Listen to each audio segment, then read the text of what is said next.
So Mark, here on Snap Happy, we like to ask our guests to give us some handy tips on how we can improve our photography. Now we're on the beautiful Fraser Island all week for the Creative Photo Workshop, and I'm having a bit of trouble because we've photographed everything this week. That's right. We've got eagles, we've got shells, Yep. we've got landscape, and I'm having some trouble with the settings. I just don't know how to keep up. Okay, so we've been guiding the participants in the best settings, but sometimes when we change from shooting a shell on a beach to a dingo running along a beach, we need to change several settings all in an instant. So I think the best tip I can give is using the memory feature on your camera.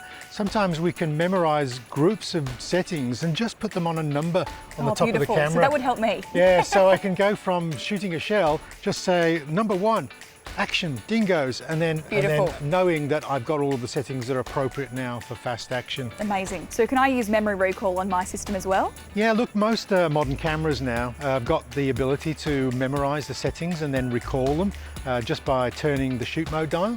Look, I've even got my little RX100.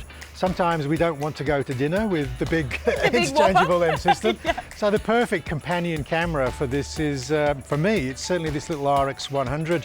Now, don't mistake this as a compact camera. This is a very sophisticated camera, and whatever I memorize on the larger system, I can actually got a little memory recall on this one. Perfect. And this one has this is the 6th generation.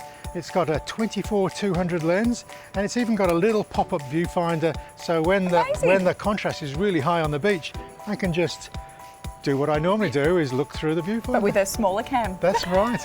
Well, perfect. Well, I'll keep snapping and you can keep judging my pictures. How about that? Thank you. Great. Excellent.